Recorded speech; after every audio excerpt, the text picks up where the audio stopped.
வணக்கம். என் பேர் செந்தில்குமார். வானூர் சட்டமன்ற தொகுதிக்கு உட்பட்டவர். இந்த தொகுதியில் பார்த்தீங்கன்னா விவசாய சார்ந்த ஆட்கள் தான் அதிகம். அப்படி இருக்கும்போது நிறைய ஏரிகள் குளங்கள் இருக்கு.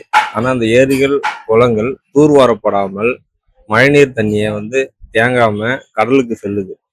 இதை பார்த்தீங்கன்னா வருடத்துக்கு ஒரு முறை ஆழப்படுத்தி தூர்வாரி அதில் ஒரு போர் போட்டு தண்ணியை பூமிக்குள்ள அனுப்பும்போது நிலத்தடி நீரை சேமித்து விவசாயத்துக்கு பயன்படுத்தலாம். ஆனால் இந்த தண்ணி மழை காலத்தில் ஒரு நாள் 2 நாள் பெய்யுது. அந்த தண்ணி ஓவர்ஃபுல் ஆகி எல்லாமே பார்த்தீங்கன்னா கடலில் போய் ரீச் ஆகிடுது. மறுபடியும் ஒரு 2-3 மாதத்தில் அந்த குளம் வற்றி சித்திரை மாதம் வரும்போது தான் நிலத்தடி நீர் தட்டுப்பாடு ஏற்பட்டு விவசாயங்கள் பாதிக்குது. இது விவசாய சார்ந்த பிரச்சனை. அடுத்து பார்த்தீங்கன்னா நெல் கொள்முதல் நிலையம் இருக்குங்க. ஆனா அது பாத்தீங்கன்னா ஒரு கூடாரம் கூட இல்லாம மழை பெஞ்சா நனையும் சூழ்நிலை இருக்கு. அதுவும் விவசாயிகளுக்கு ஒரு அடிப்படை தேவை என்பது ஒரு நெல் விளைய வச்சு எடுத்துட்டு போறோம். அதான் ஆனா அங்க பார்த்தா கூடாரம் இல்லாம வெளியே வைக்கிறோம். திடீர் சூழ்நிலை மழை பெய்யுது. மழை பெய்யும் போது என்ன ஆகுது, மொத்த மூட்டை நனைஞ்சு விவசாயி பாதிக்கப்படுறோம். இது அடிப்படையான ஒண்ணு விவசாயத்துக்கு. தண்ணியை சேமிச்சா விவசாயம் வளமா இருக்கும். ஆனா விவசாய பொருளுக்கு தேவையான பாதுகாப்பான இடமும் இல்லை. இது ரெண்டு விவசாயத்துக்கு தேவையான பிரச்சனை. அடுத்து பாத்தீங்கன்னா இந்த வானூர் தொகுதியில் பாத்தீங்கன்னா திருவுக்கரை அறநிலையத்துறை கண்ட்ரோல் இருக்குது. திருவுக்கரை வக்கரகாளி அம்மன் கோயில். ஆனா அங்க எந்த ஒரு டெவலப்பும் இல்லாம எப்படி ஆரம்ப காலத்துல இருந்ததோ அதே மாதிரி இன்னி வரைக்கும் இருக்கு. அந்த கோயிலை ஒட்டின மாதிரி ஒரு குளம் இருக்கு. அது எவ்வளவு அசுத்தமா இருக்கு தெரியுங்களா? அவ்வளவு அசுத்தமான குளமா இருக்கு. அந்த குளத்துல கூட தண்ணி இல்லாம வத்தி போய் அதில் அசுத்தமா பயன்படுத்துறாங்க. அதை சார்ந்த கோயில்ல ரூம்ஸ் எல்லாம் இருக்கு. ஆனா எந்த ஒரு ரூமுமே சுத்தம் பண்ணாம அப்படியே கிடக்குது. இன்னமும் அந்த வானூர் தொகுதிக்கு உட்பட்ட அந்த இடத்துல இந்த அறநிலையத்துறை கோயிலை எந்த ஒரு டெவலப்பும் இல்லாம எப்படி ஆரம்ப கட்டத்துல இருந்ததோ அது போலயேதான் இன்னி வரையும் இருக்கு. இது ஒரு பிரச்சனை. அடுத்து பாத்தீங்கன்னா வானூர் தொகுதியில பாத்தீங்கன்னா பள்ளி படிக்கிற மாணவர் கூட போதை பழக்கத்துல இருக்காங்க. ஆனா அந்த போதை பழக்கம் எங்க இருந்து அந்த போதைப் பொருள் வருது, எப்படி பள்ளி மாணவர் கல்லூரி மாணவர் பயன்படுத்துறாங்க, இதெல்லாம் இந்த காவல்துறை கண்காணிக்கணும். ஆனா எந்த வழியா வருதுன்னு காவல்துறைக்கு தெரியும். மாணவரோ மற்ற கல்லூரி மாணவரோ பயன்படுத்துறதும் தெரியுது. ஆனால் எந்த ஒரு தடுக்கிறதுக்கான எந்த ஒரு நடவடிக்கையுமே இதுவரைக்கும் எடுத்ததில்லை. இதுவரையும் தடுத்ததா எதுவுமே இல்லை. அந்த மாணவர் போதை பழக்கத்துக்கு படிப்புலாம் கெட்டு போய் அப்படியே ஒரு அந்த சூழ்நிலை தான் இருக்கு. இதுவும் ஒரு முக்கியமான பிரச்சனை. காவல்துறைக்கு உட்பட்ட ஒரு பிரச்சனை.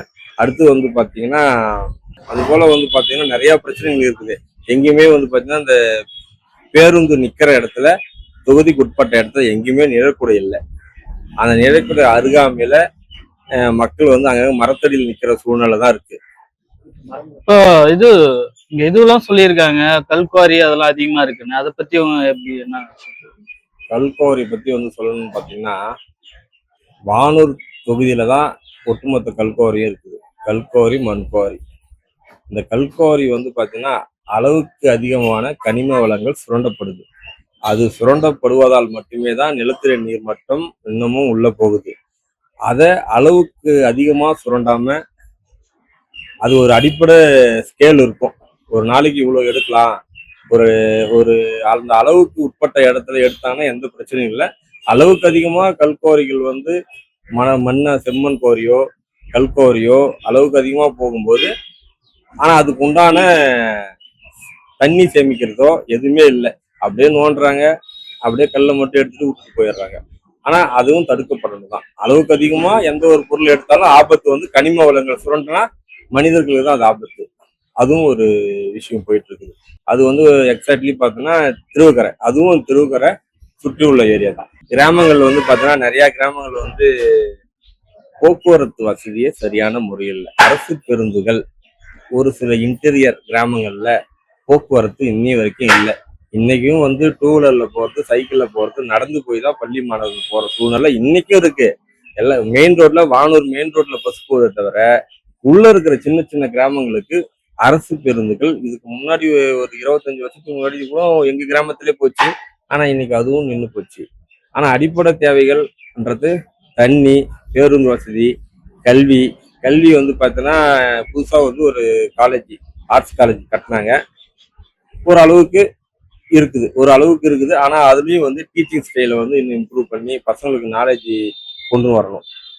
மருத்துவமனை பார்க்கும்போது அன்னைக்கு இருந்த பிரைமரி ஹெல்த் சென்டர் இன்னி வரையும் அதே டெவலப்ல தான் இருக்கு தவிர இன்னமும் அந்த பிரைமரியை அடுத்த கட்டத்துக்கு கொண்டு போகல.